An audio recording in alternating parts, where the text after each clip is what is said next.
Dans cette troisième partie relative aux stats exhaustives, nous allons faire un exercice. Pour les gens qui n'ont pas regardé la séance 1 et la séance 2, les liens se trouvent en description ou en commentaire de cette vidéo.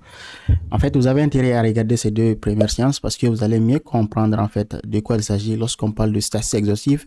Et je vous ai montré également les deux méthodes utilisées pour démontrer si une statistique est exhaustive. Alors, dans cette séance, on va faire tout simplement un exercice assez intéressant. Nous allons considérer un échantillon x1, x2 jusqu'à xn provenant d'une loi de Poisson de paramètres lambda.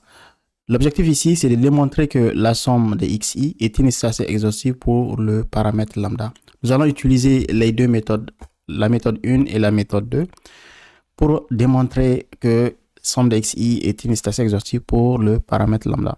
Nous allons commencer par la méthode 1.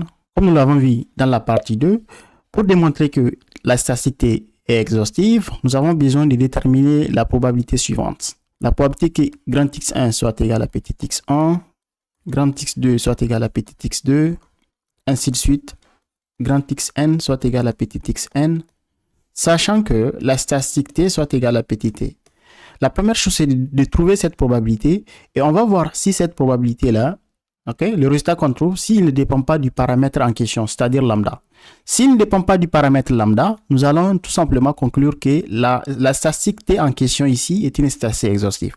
Déterminons alors cette probabilité. Ça, c'est la première chose qu'on doit faire. Pour les gens qui ont regardé la partie 2, je vous ai dit que cette probabilité est tout simplement égale à la probabilité que grand x1 soit égal à petit x1 et que grand x2 soit égal à petit x2, ainsi de suite, grand xn soit égal à petit xn. Le tout divisé par la probabilité que la statistique t soit égale à petit t. Nous allons dans un premier temps déterminer le numérateur et par la suite on va déterminer aussi le dénominateur. D'abord le numérateur. La probabilité que grand x1 soit égal à petit x1 et que grand x2 soit égal à petit x2, ainsi de suite. Grand xn soit égal à petit xn.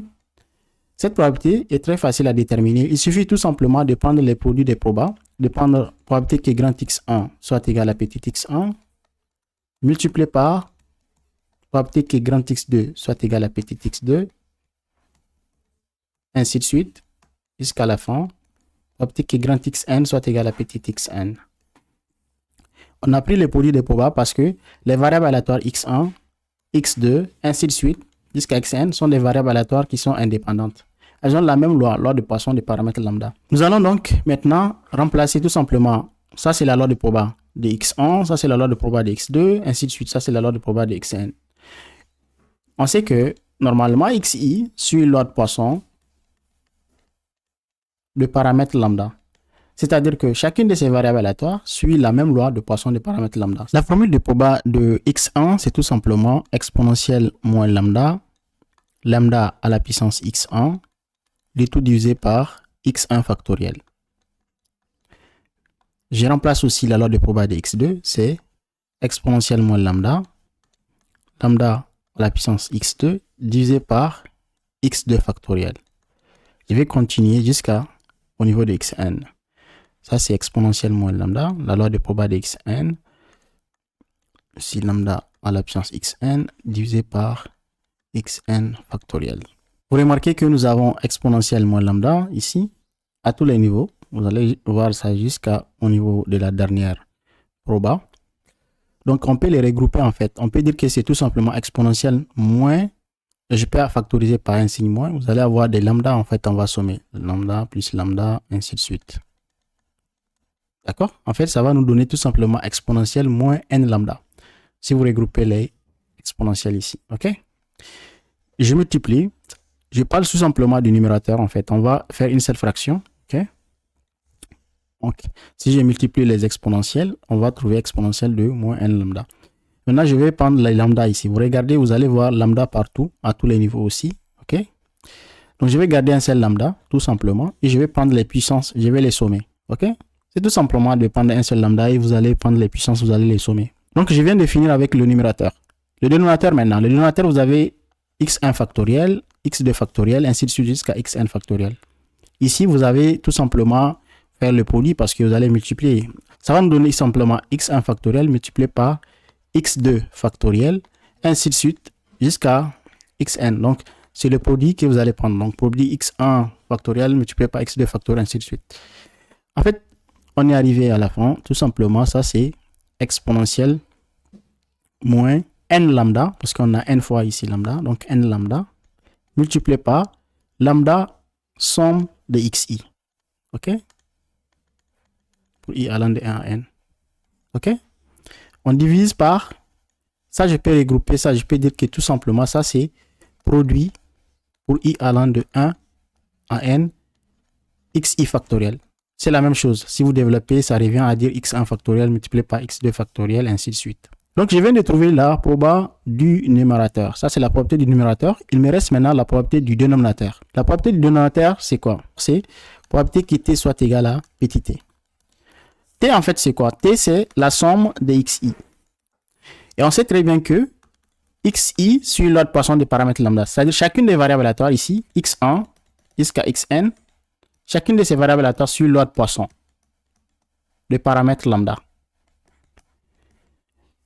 Maintenant, quand il s'agit de la somme en fait va suivre une loi de Poisson également, mais des paramètres n fois lambda.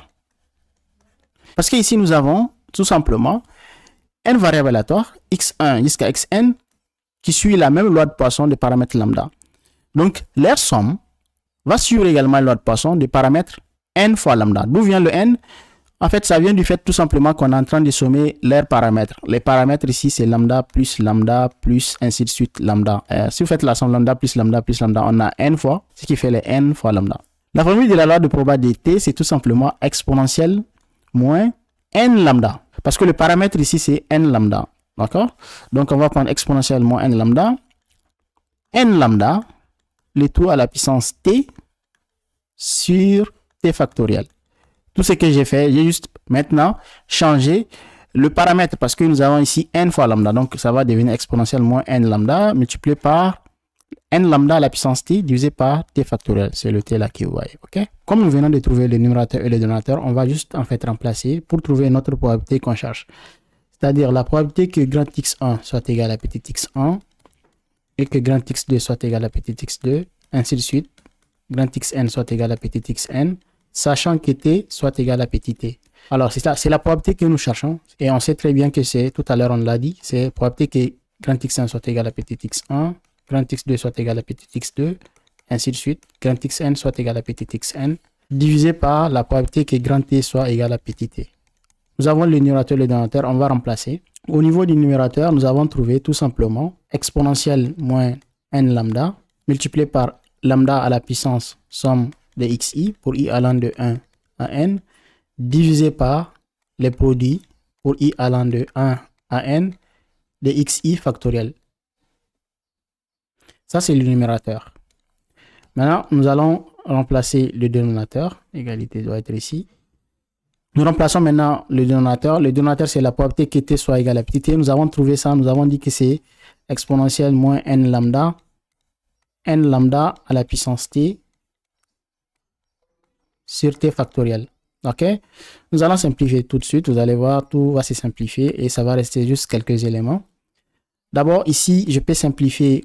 Regardez, au niveau de la première fraction, on a exponentielle moins n lambda. Et au niveau du numérateur de la deuxième fraction, nous avons également exponentielle moins n lambda. On peut les simplifier, d'accord? Et ça va nous rester tout simplement au niveau du numérateur, ça va nous rester lambda à la puissance combien? Lambda à la puissance somme de xi. Lambda à la puissance somme de xi, il faut savoir que somme de xi c'est petit t. Donc je peux remplacer en fait somme de xi par t. Donc ça va faire lambda à la puissance t, ok? Sur produit pour i allant de 1 à n de xi factoriel, ok? J'ai ici n fois lambda à la puissance t, je peux le détailler, je peux dire que c'est tout simplement n à la puissance t, lambda à la puissance t. J'ai juste en fait détaillé ça. Nous allons donc diviser par t factoriel, n'oublie pas. Ici, vous voyez, on peut simplifier également par lambda à la puissance t, ici lambda à la puissance t. En simplifiant par lambda à la puissance t, je me retrouve tout simplement à...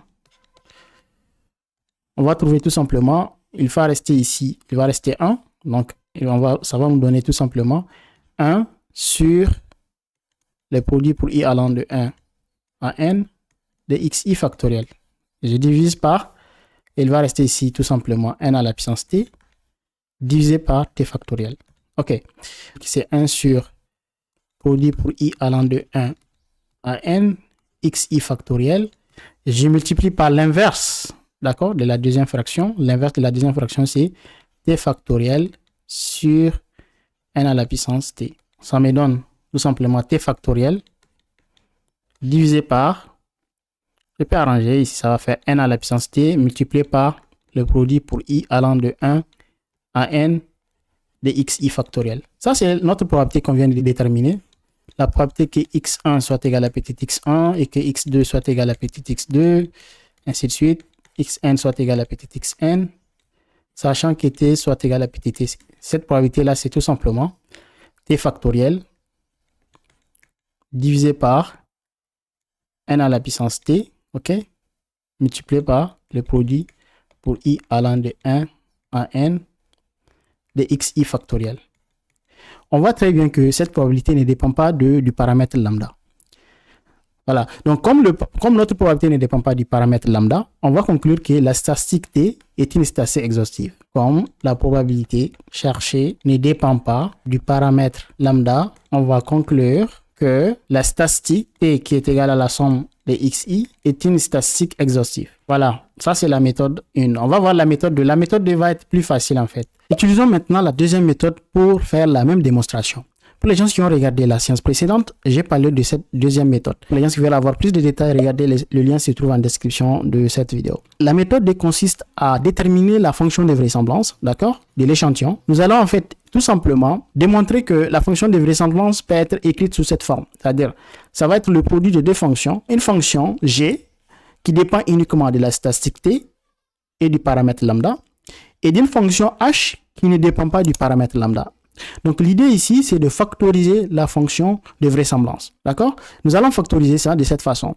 Une fois qu'on trouve la fonction g et la fonction h, nous allons tout simplement dire que la statistique t considérée ici est une statistique exhaustive. Donc, la fonction de vraisemblance, on doit l'avoir d'abord. En fait, je l'ai déterminé tout à l'heure, je ne vous ai pas dit.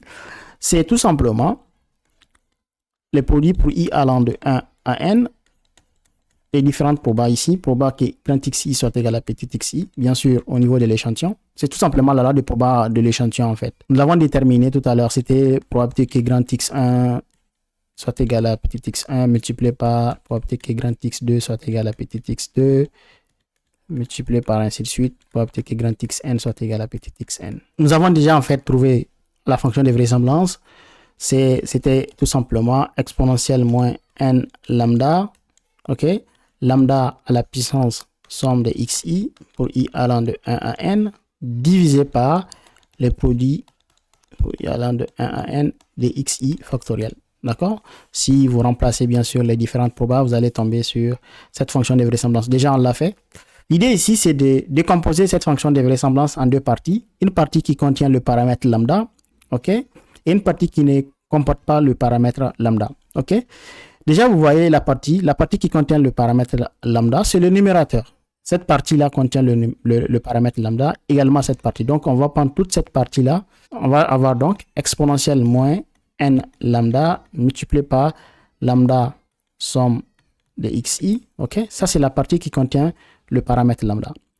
La partie qui ne contient pas le paramètre lambda, c'est bien évidemment 1 sur, il va rester tout simplement 1 sur pour les produits pour i allant de 1 à n de xi factoriel. Vous allez prendre toutes les parties qui contiennent le paramètre lambda. Ça va être la fonction g, et cette partie va constituer la fonction h. Vous voyez, en fait, déjà, j'ai ici g. G, donc, c'est ici g qui est fonction de la statistique t et du paramètre lambda. Pourquoi j'ai dit que c'est fonction de la statistique t? Parce que la statistique t, c'est, ici c'est petit t, c'est somme de xi. Donc, ça dépend de la statistique t et du paramètre lambda. Vous voyez lambda ici. Donc, ça, c'est notre fonction g. Ça, c'est notre fonction g, ok? Et ça, c'est notre fonction h. Il ne dépend pas du paramètre lambda. Ça, c'est notre fonction h. D'accord? J'ai mis ici, entre parenthèses, fonction h dépendant de l'échantillon x. Donc, on vient de trouver que la fonction de vraisemblance peut s'écrire sous la forme suivante.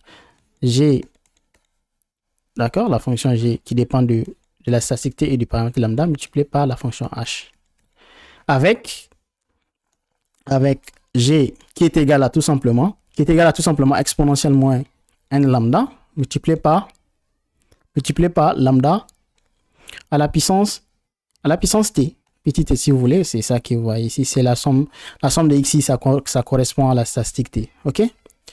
Donc ça c'est la fonction g. La fonction h, c'est 1 sur le produit pour i allant de 1 à n de xi factoriel. Alors, une fois que vous arrivez à faire ça, vous allez tout simplement conclure, on conclut que la statistique t, qui est la somme de xi, est une statistique exhaustive pour le paramètre lambda. Vous voyez, cette méthode est plus facile. Alors, donc c'est tout pour cette séance. On se retrouve très prochainement dans un autre exercice sur les statistiques exhaustives.